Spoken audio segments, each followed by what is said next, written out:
আচলতে ক'বলৈ বেয়াই লাগে, কিন্তু মই আপোনালোকক এটা কথা কওঁ, খাদ্য কেতিয়াও ৰাজনীতিৰ বিষয় হ'ব নোৱাৰে। এতিয়া খাদ্যৰ যিটো ৰাজনীতি হৈছে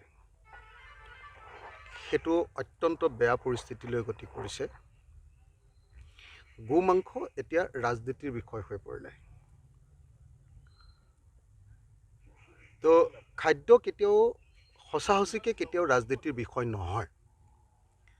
খাদ্য সদায় নিজৰ চইচ হয়। আপুনি কি খাব, আপুনি কি নাখাব, সেইটো মানুহে নিজেই সিদ্ধান্ত গ্ৰহণ কৰে। ইয়াৰ ওপৰত কেতিয়াও ৰাষ্ট্ৰৰ কেতিয়াও নিৰ্দেশ বা কেতিয়াও আমুকটো খাব আমুকটো নাখাব এনেকুৱা ধৰণৰ কথা কেতিয়াও নহয়। কিন্তু দুৰ্ভাগ্যৰ কথা যে অসমত আৰু ভাৰতবৰ্ষত খাদ্যক ৰাজনীতিৰ পাৰ্ট কৰি পেলোৱা হ'ল। এইটো খাদ্য ৰাজনীতি বুলি আমি ক'ব পাৰোঁ। খাদ্য ৰাজনীতিৰ এই দুৰ্ভাগ্যজনক পৰিস্থিতিৰ কাৰণে আমি বাৰম্বাৰ দেখিবলৈ পাইছোঁ। কেতিয়াবা গো সংৰক্ষণ বিল আনিছে। গো সংৰক্ষণ বিলত তেওঁলোকে ক'লে যে 5 কিলোমিটাৰলৈকে ধৰ্মীয় প্ৰতিষ্ঠানৰ পৰা 5 কিলোমিটাৰ দূৰলৈকে কোনেও গো মাংস খাব নোৱাৰিব বুলি আইন আনিলে। সেইখনৰ আমি বিৰোধিতা কৰিছিলোঁ। আমি কৈছিলোঁ যে নহয়, এই আইন আনে তেতিয়াহ'লে আমাৰ খেতিয়কবিলাক যিবিলাকে গৰু পোহে তেওঁলোকৰ বহুত অসুবিধা হ'ব। এতিয়া আপোনালোকে নিশ্চয় জানে যে আমাৰ আগত আমাৰ গাঁৱৰ মানুহবিলাকে যিহাল গৰুত 55,000 টকা পাইছিলে, সেই আইনখন অনাৰ পাছত গোটেই গো মাংসৰ সাংঘাতিক ধৰণৰ অবৈধ কাৰবাৰ চলাৰ কাৰণে, 2 নম্বৰী কাৰবাৰ হৈ যোৱাৰ কাৰণে এতিয়া 55,000 টকাৰ গৰু এটা বিক্ৰী কৰি যেতিয়া আগতে 55,000 টকা পাইছিলে, এতিয়া 40,000 বা 35,000 টকাহে পায়। খেতিয়কবিলাকৰ সাংঘাতিক লোকচান হ'ল। খেতিয়কবিলাকৰ লোকচান হ'ল, কিন্তু লাভ হ'ল কাৰবাৰ। কাৰ লাভ হ'ল জানেনে? চিণ্ডিকেট কৰা মানুহবিলাকৰ। হিমন্ত বিশ্ব শৰ্মাই হৰেণ মহন্ত নামৰ এটা মানুহ ৰাখিছে। আমাৰ শিৱসাগৰৰ এজন MLA আছে, যিবিলাক মানুহে এই গৰুৰ আকৌ চিণ্ডিকেট কৰে। গৰুৰ চিণ্ডিকেট কৰি এই কাৰবাৰটো কৰি দিয়াৰ কাৰণে এতিয়া কি হৈছে জানে? আগতে মুছলমান মানুহে গৰু মাংস কিনি খাইছিলে 100 টকাত, এতিয়া গৰু মাংস কিনি খাব লাগে 400 টকাত। তাৰমানে হিমন্ত বিশ্ব শৰ্মাৰ মানুহবিলাকে, মুখ্যমন্ত্ৰীৰ মানুহে গৰুৰ চিণ্ডিকেট বহুৱাই দিয়াৰ কাৰণে, সকলো বস্তু যেনেকৈ চিণ্ডিকেট বহুৱাই আপোনালোকে সকলোৱে জানে যে চুপাৰীৰ চিণ্ডিকেট যেনেকৈ বহুৱাই, হৰেণ মহন্তকে দিছে চুপাৰী চিণ্ডিকেটটো চলাবলৈ, তেনেকৈ বিভিন্ন ধৰণৰ চিণ্ডিকেট বহুৱাৰ দৰে গৰুৰ ওপৰতো চিণ্ডিকেট বহাই দিলে। গৰুৰ ওপৰত চিণ্ডিকেট বহুৱাই দিয়াৰ কাৰণে আমাৰ সাধাৰণ মানুহবিলাকে আগতে দামত গৰু যে বিক্ৰী কৰিছিলে, এতিয়া কম দামত বিক্ৰী কৰিব লাগে।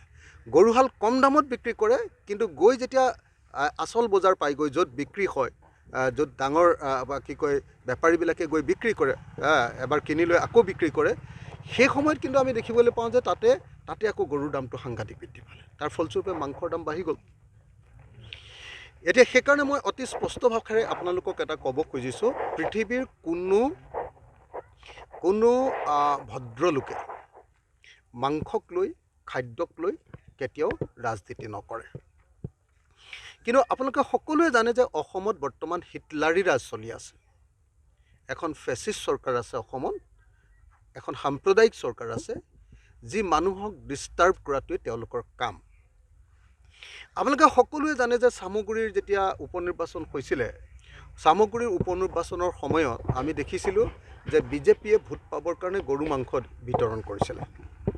সেই কথাটো যেতিয়া চাৰিওফালে ওলাই গ'ল, তেতিয়া হিমন্ত বিশ্ব শৰ্মাই সাংঘাতিক লাজ পালে। অকল লাজ পোৱাই নহয়, আপোনালোকে সকলোৱে জানে যে হিমন্ত বিশ্ব শৰ্মাৰ যিবিলাক তেওঁলোকৰ RSSৰ যিবিলাক দল, সেইবিলাকে সেইটোক লৈ প্ৰতিবাদ কৰিলে যে তোমালোকে ভোট পাবৰ কাৰণে ইমান পৰ্যায়লৈ গুচি গ'লা যে গৰু মাংস তোমালোকে বিতৰণ কৰিবলগীয়া হৈ গ'ল। যি গৰু মাংসৰ বিৰুদ্ধে অনবৰতে হিমন্ত বিশ্ব শৰ্মাই কথা কয়, সেই গৰু মাংস বিজেপিয়ে বিলাই লৈ চামগুৰিত ভোট ল'বলগীয়া হ'ল সংখ্যালঘু ৰাইজৰ পৰা। তো তেতিয়া এইটো যেতিয়া পৰিস্থিতি হ'ল যে তেওঁ গৰু মাংস বিলালে, যেতিয়া চাৰিওফালে ওলাই গ'ল, তেতিয়া লাজ পাই এতিয়া গৰু মাংসটো বেন কৰি তেওঁ আকৌ আগৰ যিটো ব্ৰেণ্ড আছিলে তেওঁ যে মই মুছলমান বিৰোধী, সেই মুছলমান বিৰোধী ব্ৰেণ্ডটো আকৌ তেওঁ আনিব খুজিছে। নহ'লে চব মানুহে গম পাইছে যে এওঁ ভোটৰ কাৰণে এইবাৰ মুছলমানৰ ভৰিত ধৰা আৰম্ভ কৰিছে। এইবাৰ তেওঁ ভোটৰ কাৰণে মুছলমানক তেওঁ গৰু দি হ'লেও সন্তুষ্ট কৰি ভোট লোৱা আৰম্ভ কৰিছে। টকা পইচা যেনেকৈ দিয়ে, এইবাৰ গৰু মাংস দিয়া আৰম্ভ কৰিছে। সেই কথাটো গম পোৱাৰ কাৰণে হুলস্থুল লাগি গ'ল। উপায় নাইকিয়া হৈ এতিয়া কি কৰিছে হিমন্ত বিশ্ব শৰ্মাই এতিয়া কি কৰিছে গৰু মাংস বেন কৰি আকৌ এটা ৰাজনীতি কৰিছে। মই মুছলমান সংখ্যালঘু ৰাইজকো কওঁ, যিবিলাকে এইবাৰ গৰু মাংস খায় বা পইচা লৈ যিবিলাকে এইবাৰ ভোট দিছিলে তেওঁলোকেও মনত ৰখা দৰকাৰ যে আপোনালোকক ইউজ কৰিলে ইলেকশ্যন, আপোনালোকক দুদিনমানৰ কাৰণে পইচা দি উচতনি দি গো মাংস খুৱাই আপোনালোকৰ পৰা ভোট ল'লে আৰু কেইদিনমানৰ পাছত আপোনালোকৰ মূৰৰ ওপৰতে মাৰ দিলে তেওঁ। যে এই মানুহটো একদম সাপৰ নিচিনা মানুহ, ভয়ংকৰ মানুহ এজন হিটলাৰ, এজন ফেচিষ্ট, এজন সাম্প্ৰদায়িক মানুহ। এই মানুহজনক পৃথিৱীৰ কোনো মানুহে বিশ্বাস কৰা উচিত নহয়, পৃথিৱীৰ কোনো মানুহে এই মানুহজনক বিশ্বাস কৰা উচিত নহয়। গতিকে মই এই মুহূৰ্তত অতি স্পষ্ট ভাষাৰে কওঁ যে খাদ্যক লৈ পৃথিৱীৰ কোনো মানুহে কেতিয়াও ৰাজনীতি কৰা উচিত নহয়। খাদ্য ৰাজনীতিৰ কেতিয়াও পাৰ্ট নহয়। খাদ্য হ'ল এটা চইচ, নিজৰ অভ্যাস অনুসৰি মানুহে খাদ্য খায়। কোনে কি খাদ্য খায় তাৰ ওপৰত কোনেও কেতিয়াও আইন লগাব নোৱাৰে, কানুন লগাব নোৱাৰে, ওপৰত অত্যাচাৰ কৰিব নোৱাৰে।